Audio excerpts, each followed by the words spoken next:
नागपूरच्या digital media news portal संघ इथं नुकतीच हिंदी चित्रपट 18 हार्टबीट्स या रोमॅन्टिक ड्रामाची पत्रकार परिषद उत्साहात पार पडली। अनुराग झा क्रिएशन्स प्रस्तुत करत असलेला आणि लेखक दिग्दर्शक अनुराग झा यांनी दिग्दर्शित केलेला हा चित्रपट 31 ऑक्टोबर 2025 रोजी देशभरातील निवडक चित्रपटगृहांमध्ये प्रदर्शित झालाय। नागपूरमध्ये शूट आणि प्रोड्यूस झालेला हा चित्रपट एक स्वतंत्र प्रोडक्शन हाऊससाठी भारतीय सिनेसृष्टीत एक महत्त्वाचं पाऊल ठरलंय। 18 हार्टबीट्स ही अंश आणि काव्या यांच्या भावनिक प्रवासाची एक कथा आहे, जी एका काल्पनिक 18 हार्टबीट्स थिअरीवर आधारित आहे। ही थिअरी प्रेम, आठवणी आणि काळाच्या प्रवाहात हरवलेल्या भावनांचा मागोवा घेते। या चित्रपटाचं कथानक दोन वेगवेगळ्या कलारेखांमध्ये उलगडते, जिथे प्रेम, वेदना आणि जखमांवर उपचार करण्याची प्रक्रिया एकमेकांत गुंतलेली आहे। गुंडगिरी, अर्धवट राहिलेला भूतकाळ आणि स्वतःच्या जखमांवर केलेले उपचार यांसारख्या नाजूक विषयांना अत्यंत संवेदनशीलपणे हाताळण्यात आले। या संगीतमय रोमॅन्टिक ड्रामामध्ये लेखक दिग्दर्शक अनुराग झा यांनी मुख्य भूमिका साकारले। त्यांच्यासोबत नवोदित अभिनेत्री औशी ठाकूर महत्त्वपूर्ण भूमिकेत आहे। त्यांच्यासोबत सुमित मेहरा, निधी गुप्ता, हर्षदा पाटील, हर्ष दयारमाणी, रौनक चंदन आणि समर्था सोरते या कलाकारांचा समावेश आहे। विशेष म्हणजे उषा आमेसर या काव्याच्या आईच्या भूमिकेत दिसणार असून त्यांचं पात्र हे चित्रपटाच्या सस्पेन्सचा केंद्रबिंदू आहे। या चित्रपटाची कथा एका महाविद्यालयीन प्राध्यापकाभोवती फिरते, जो गूढ 18 हार्टबीट्स सिद्धांताचा पुन्हा शोध घेतो। हा सिद्धांत अंश आणि काव्या यांनी एकेकाळी शोधला होता आणि कॅम्पसमधील वाढत्या निषेधादरम्यान तो पुन्हा एकदा जागृत होतो। एका कॉलेज प्रोफेसरला हा रहस्यमय सिद्धांत पुन्हा सापडतो, ज्यामुळे त्यांच्या हरवलेल्या भावनिक प्रवासाचा पुनर्शोध होतो। चित्रपटाला हर्ष चौहान आणि सरल चौहान यांचं संगीत लाभलंय, तर हिमांशु राऊत यांनी सिनेमॅटोग्राफीची जबाबदारी सांभाळली। या चित्रपटाचा अधिकृत ट्रेलर यूट्यूबवर उपलब्ध आहे आणि त्याच्या भावनिक ताल, सुमधुर संगीत आणि दुहेरी टाइमलाईनमुळे प्रेक्षकांनी त्याला सकारात्मक प्रतिसाद दिलाय। प्रेम, आठवणी आणि काळाच्या ओघात हरवलेल्या भावनांचा अनुभव देणारा हा चित्रपट प्रेक्षकांना नक्कीच आवडेल अशी आशा निर्मात्यांनी व्यक्त केली आहे। इसके बाद उषा मैम, आप थोड़ा सा अपने कैरेक्टर के बारे में बता दीजिए, फिर याशिका फिर विद्या। हेलो, मैं एक्ट्रेस उषा आमेसर। जैसा कि सबने बताया कि इसकी एज है 23, मेरे बेटे की एज है, बट एज ए प्रोफेशन मैं इसे सर ही बोलती हूँ, अनुराग सर।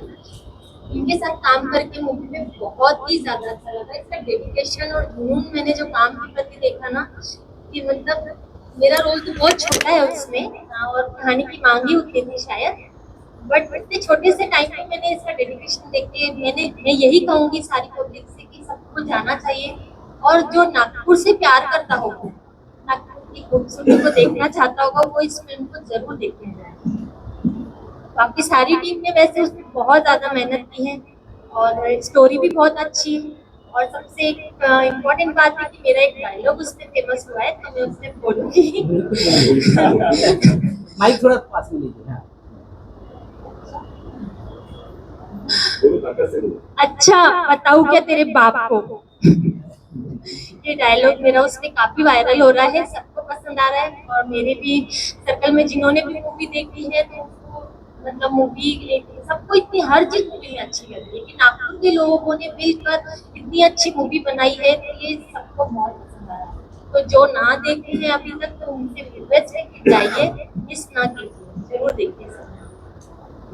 मूवी के गाने बहुत कंट्रीब्यूट कर रहे हैं इस चीज के लिए कि लोग गानों से, मूवी में 12 गाने हैं, एंड ये लोगों को बिल्कुल समझ में नहीं आता है कि कब गाने आए और निकल गए, ऐसा बिल्कुल फोर्स्ड कहीं नहीं लग रहा है। और जिस तरीके से हमने साउंड ट्रैक्स यूज किए, वो गानों को यूज करके लोगों को वो बना के रख रहा है। एंड जो मिस्ट्री है मूवी में, वो जो धरना ऑर्गेनाइज हुआ है उसके पीछे की, वो लास्ट तक लोगों को खींचती है। मूवी का क्लाइमैक्स सबको बहुत ज्यादा पसंद आ रहा है, जो लास्ट फाइनल प्लॉट ट्विस्ट आता है वो सब। तो आई गेस यही रीजन है। निखिल बताओ जी। दर्शकों को अगर ये गाने सुनने हैं या देखने हैं, सभी प्लेटफॉर्म पे है, स्पॉटिफाई, एप्पल म्यूजिक, आईट्यून्स, सभी पे है। रेसो सबसे आपका पसंदीदा गाना 2 मिनट में सुना। सबसे पसंदीदा इस पिक्चर का या कोई और पिक्चर का ही पिक्चर का ही।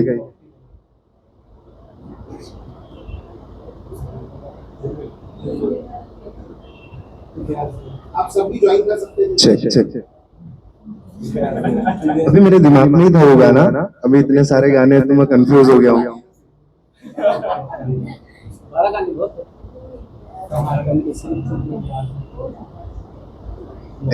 हाँ, एक मोम के पन्ने नाम का गाना है इसमें, तो वो मोम के पन्ने मैंने बहुत सब्र से बनाया है, बहुत फील दिया है वो गाने में। उसका कंपोजिशन ऐसा है, मोम के पन्नों पे इश्क के कुर्बत से लिख दी मैंने दिल की कहानी, पिघलते जिस्म के कोरेपन और सहके उसकी अंतिम निशानी, ढूंढ रहा था कतरा कतरा वो पन्ना जो कभी था हवा में लिखा, और पन्नों का होता कहाँ है कोई अंत या शाम ना सुबह, हम चले मोम की राह में, जल जाएंगे फिर तेरी बाह में। Thank you so much. जो पूरी स्टोरी एक्सप्लेन करी थी, मैं करने वाला था एक और बार, but मुझे लगता है कि विद्या ने बहुत कुछ बता दिया है, तो बस यही है। आप ट्रेलर यूट्यूब पर देख सकते हैं, इसका अवेलेबल है। और आपके कुछ सवाल होंगे तो अनुराग जी, एक बड़ा फिल्म इंडस्ट्री में नाम आता है प्रकाश झा का, वो भी बिहार से लेके मुंबई गए हैं, उन्होंने अपना नाम कमाया। और दूसरा नाम आ रहा है अनुराग झा का। इस फिल्म बनाते समय में आपके सामने सबसे बड़ा चैलेंज था क्या था? क्योंकि मुंबई में सारी फिल्में बनती है, नागपुर वालों की फिल्में जैसा बनाने की हिम्मत नहीं करती है, आपने की है, मगर चलने का बड़ा उनके ऊपर में बहुत चैलेंज रहता है, थिएटर मिलते नहीं है। ऐसे में फिल्म बनाते समय में ये सारी बातें आपने सोची होंगी, तो सबसे बड़ा चैलेंज क्या था आपके सामने? सबसे बड़ा चैलेंज मैं बताऊंगा तो मेरे लिए था करप्शन। ये जो थिएटर में मेरी फर्स्ट फिल्म है, इससे पहले मैंने 4 फिल्में बना चुकी है जो कि OTTs के लिए थी, ये मेरी पहली थिएटर की फिल्म है। तो ये बनाते बनाते मुझे करप्शन बहुत गंदा फेस करना पड़ा हर एक मोड़ पे मूवी की। तो और मेरा बहुत वो क्या बोलेंगे रिजिड माइंडसेट था कि मैं एक पैसे देके काम करवाने नहीं वाला था, जो मुझे करना है सीधे सीधे रास्ते से करना है। तो इस वजह से मुझे बहुत मुश्किल हुई कोई भी चीज करने के लिए। इवन सेंसर पास करने में हमें 2 महीने लग गए, एंड इवन थिएटर मिलना बहुत मुश्किल हो रहा था, हर एक चीज में बहुत प्रॉब्लम आई थी। बट अल्टीमेटली मूवी आज सबके सामने है, सबको बहुत पसंद आ रही है, शोज बहुत हो जा रहा है। नेक्स्ट। चलिए, 18 हार्टबीट्स का जो आपने नाम रखा है, उसके पीछे की सोच क्या है? सोचिए कि मूवी में एक थियरी बताई गई है 18 हार्टबीट्स की, कि अगर 2 लोग एक दूसरे के साथ रहकर 18 बार अपनी धड़कनें स्किप करते हैं तो वो हमेशा के लिए एक साथ हो जाते हैं। इस थियरी को दोनों कैरेक्टर्स जो है अंश और काव्या के, वो एक्सप्लोर करते हैं, उसी पे पूरी स्टोरी है। तो और एक बहुत इंपॉर्टेंट चीज है जो मूवी के एंड में पता चलता है, जो कि इसी टाइटल से रिलेटेड है, तो बस वही रीजन था इस टाइटल। कलाकार भी सभी अपने नागपुर के हैं। हाँ, इसमें मूवी में सभी कलाकार नागपुर के थे। जो हमारी हीरोइन है बस वो मुंबई से आई है, क्योंकि देखिए नागपुर में कैसा है कि नागपुर में अभी मेंटालिटी थोड़ा सा फिल्म इंडस्ट्री को लेके कंजर्वेटिव है काफी। तो यहाँ पे ऐसी लड़कियां ढूंढना जो कि 24-24 घंटे के शूट्स करे और बहुत उनका फोकस कंटिन्यूअसली इधर रहे या उनकी फैमिली से सपोर्ट आए, ये बहुत मुश्किल है। तो बस इसी रीजन से हमने बहुत बाहर से लोकेशन भी शूटिंग के जैसा विदर्भ में है या और कहीं? 75% ऑफ मूवी नागपुर में शूट हुई है, नागपुर, चिकलदरा और जो आजू बाजू के एरियाज है, और जो बची हुई है वो MP में शूट हुई है, जबलपुर और सारनी इधर। थिएटर कितने मिले हैं आपको स्टार्टिंग में? थिएटर तो बहुत सारे मिल रहे थे, पर ऐसा होता है कि हम जो इंडिपेंडेंट मूवी है जिसमें बहुत बड़े बड़े चेहरे नहीं है, इनको एक मिनिमम टिकट गारंटी देनी पड़ती है अपनी मूवीज लगाने के लिए। तो उस वजह से हमने सिर्फ 2 ही थिएटर्स अभी लिए हैं नागपुर में। बाकी थिएटर से मिलने के लिए तो बहुत सारे मिल जाते थे, हर जगह से आ रहा था, बट अभी लिमिटेड रिलीज है। बजट कितना रहा इस फिल्म का? इसका बजट बजट देखिए, बजट हमने काफी कम में बनाया है ऐसे, क्योंकि जो सारा पोस्ट प्रोडक्शन है and सब कुछ है वो मैंने इन हाउस किया है सब कुछ, तो उसमें कट ऑफ हुआ तो अराउंड 25 लाख के आसपास का इसका बजट है। और कोई सवाल पूछना चाहे? बिल्कुल, यही रीजन है कि हमने नागपुर में इतना बड़ा स्कोप और इतने वाइड स्कोप वाली मूवी बना पाई, क्योंकि हमने इस तरीके से बजट कट ऑफ करके कुछ कुछ इतने करके बजट में तो मराठी फिल्म नहीं बनती। बराबर बात है। आप लेकिन ट्रेलर देखेंगे तो आपको समझ में आएगा कि क्या स्कोप है मूवी का और किस तरीके से हमने बनाया। सर आपको ये महसूस नहीं होगा कहीं पर भी मैं ये 25 मतलब बजट को आप दिमाग से हटा दो, बजट जितने भी बजट में बनी है वो आप हटा दो एक बार के लिए, एक बार आप थिएटर में फिल्म जाइए। बनते समय तो पहले तो सामने बजट आता है सर। नहीं, इनके लिए आता है। सर, आप नहीं एज अ आपका एज अ ऑडियंस आप देखेंगे तो आपको ऐसा महसूस नहीं होगा कि कुछ कम है, यार ये ऐसे मतलब जो ये बोल रहे हैं कि इतना कम बजट में, ये पता नहीं चलता। तो इसके पीछे का बहुत सारा काम क्योंकि इन्होंने अनाउंस किया है, इस वजह से ये कम है। तो ये फिल्म के क्वालिटी में या फिल्म के कोई भी तरीके से, इसलिए नहीं कि हमारी फिल्म है, पर आप इन जनरल भी ऑडियंस जाके आप देखेंगे तो आपको एहसास होगा कि कुछ पता नहीं चल रहा है कि ये इतना कम। इस फिल्म में ये जो शूटिंग है ओरिजिनल है या कुछ क्रोमा पे वगैरह हुई है? ये मूवी पूरी ओरिजिनल है। हाँ, आपने सही सवाल पूछा। कुछ सीन्स जो थे, जैसे ड्राइविंग के सीन्स थे, जो चीज लीगल नहीं थी, हम लोग ऐसे लिटरली रास्ते पे नहीं कर सकते, जिसमें हम ड्राइविंग सिखा रहे हैं लड़की को, तो उसके लिए हमने क्रोमा का यूज किया था। बाकी पूरी मूवी ओरिजिनल है। हम हर एक लोकेशन में जा जाके वो दूर दूर शूट करके आए हैं। बिना क्रोमा के फिल्म बनती नहीं है अभी ऐसा हमको ऐसा। बिना क्रोमा की फिल्म बनती नहीं है, आपका ये सही है, बट लेकिन ये डायरेक्टर्स का बहुत गलत माइंडसेट है। मुझे लगता है कि जो चीज ओरिजिनल है वो ओरिजिनल होती है, वो किसी भी क्रोमा सेट से अचीव नहीं हो सकती। और कोई कुछ सवाल पूछना चाहे? जैसे आपने फिल्म बनाया तो एक concept एक्चुअली ये मूवी मैंने अपने पर्सनल लाइफ से बहुत सारी चीजें ली है। इसमें जो मेरा कैरेक्टर है अंश का, वो एक फिल्म मेकर है, तो मैंने अपनी लाइफ से जो फिल्म मेकिंग के हार्डशिप्स होते हैं वो मैंने उठा के डाले हैं। बहुत सारी जगहों में खुद घूमने गया था, वहाँ की सीनरीज को देख के मैंने ये स्क्रिप्ट में लिखा है एंड वो चीज एक्सप्लोर की है मूवी में। एंड या बहुत सारा कुछ फिक्शनल भी है मूवी में, जिससे थोड़ा सा एक ट्विस्ट बने जो पसंद नहीं। 31 तारीख को ये फिल्म लगी आपकी, कैसा एक्सपीरियंस और क्या फीडबैक आपका? फीडबैक बहुत अच्छा हो रहा है, मेरे एक्सपेक्टेशन से तो ज्यादा था। इवन थिएटर ओनर्स के एक्सपेक्टेशन से काफी अच्छा जा रहा है, क्योंकि हाउसफुल शोज किसी ने एक्सपेक्ट नहीं किए थे। एक सीट नहीं बची, लोग आके जबरदस्ती जमीन पर बैठ बैठ के देख रहे थे संडे के शोज, तो बहुत ज्यादा अच्छा रिस्पॉन्स आया है।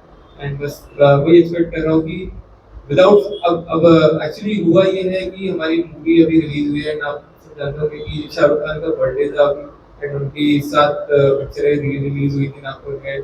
थामा भी लगी हुई है, उसका सेकंड वीक चालू है, साथ में फिर बाहुबली रिलीज हुई है 31 अक्टूबर को। तो इन सब फिल्मों के आने के बाद भी मेरी मूवी हाउसफुल लगा जा रही है, तो आई गेस कुछ होगा मूवी में, तभी लोगों को इतना पसंद आ रहा है। I am the director of the film and I have played the male lead in the film. With me are Ronak Chanda, who has played the character of principal in the film. On the left hand side, we have Alan, who has played the character of reporter in the film. On the right hand side is Usha Amisar, who has played the character of our female lead's mother. And on the right hand side, we have Yashika Ahuja, who has played the character of a teacher in a student protest. On her right hand side, we have Nikhil Shah, who is the main singer of the film. And on his right hand side, we have Vidya Bhumagar, who has played the student council member. Yeah. So मैं majorly ये बोलना चाहूँगा कि हमारी film 18 heartbeats जो कि नागपुर में shoot हुई है एंड पूरे नागपुर के मेंबर्स है इसमें, वो रिलीज हो चुकी है 31 अक्टूबर को सिनेमाज में एंड अभी काफ़ी अच्छा परफॉर्म कर रही है, जिसके हाउसफुल शोज से आ रहे हैं। Yeah that's the gist of it and I would like to forward this to Ronak to explain more about it. Yeah hi everyone, Hindi में बोलिएगा। हाँ ठीक है। इंग्लिश और हिंदी मिक्स नहीं है। मेरा नाम रौनक चांडक है। मैंने इस फिल्म में एक प्रिंसिपल का रोल किया है। ये जो मूवी है एक म्यूजिकल रोमांटिक फिल्म है, साथ में इसमें कुछ स्टोरी ऐसे बिल्ड होती है जो 10 साल पीछे जाती है कुछ इवेंट्स को लेकर। एक कॉलेज के कुछ इवेंट्स थे, तो फिल्म म्यूजिकल है, थ्रिलर भी है, कुछ सस्पेंस भी है इसमें, और एक रोमांटिक लाइट एंटरटेनर है।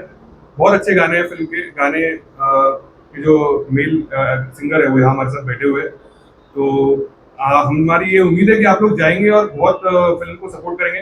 इसमें नागपुर की कुछ ऐसी जगहों को दिखाया है जो हम लोग मतलब नागपुर में रहते हैं और हमें ऐसा लगेगा कि ये है क्या नागपुर में, मतलब ये सीन्स नागपुर के है क्या शूट किए हुए। तो ऐसी सीन सीनरी का भी मतलब एक तरीके से टूरिज्म को भी ये बढ़ावा देती है फिल्म। नागपुर के आसपास पेंच कवर हुआ है, चिकलदरा कवर हुआ है, ऐसे और भी कुछ लोकेशंस है जहाँ पे आप फिल्म में जाएंगे तो आपको दिखेगा। बहुत अच्छे से फिल्म के जो सीन सीनरी उसे शूट किया है हिमांशु राउत जो इस फिल्म के सिनेमाटोग्राफर है, उन्होंने बहुत अच्छा काम किया है। इसके writer, director, actor Anurag Jha, I like to highlight one thing that he is 22 साल का है, 23 23 साल का है। तो 23 साल की उम्र में एक फिल्म पूरी बनाना, लिखना, डायरेक्ट करना, एक्ट करना, काम करवाना, उसको एडिट करना, सेंसर बोर्ड से सर्टिफिकेट निकालना, ये अपने आप में एक बहुत बड़ी बात है। तो अगर हम लोग नागपुर के लोग इन्हें सपोर्ट करेंगे तो हो सकता है और भी थिएटर्स में लगे। हम लोग चाह रहे हैं कि और भी थिएटर्स में लगे, नागपुर के बाहर भी लगे, एमपी में भी शूट हुई है कुछ पार्ट, एमपी में भी लगे। तो यही हमारी रिक्वेस्ट है इस फिल्म के लिए आप लोगों से। बाकी जो आना चाहते हैं इस फिल्म को लेकर, देखना चाहते हैं, वो हमें बताएं। आज का भी शो है, कल 1 बजे का शो है, परसों भी है एक शो 8 बजे का रात का। एक हफ्ता है फिल्म थिएटर में, एएम सिनेमा में है, मनीष नगर में, और बंसी नगर में भी शोज है इसके। तो बस यही है।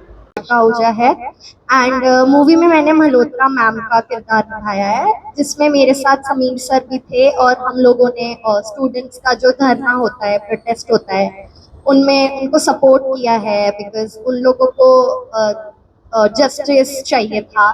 एंड पूरे मूवी में जितना भी स्कूल का और कॉलेज का शूट था वो इजी नहीं था।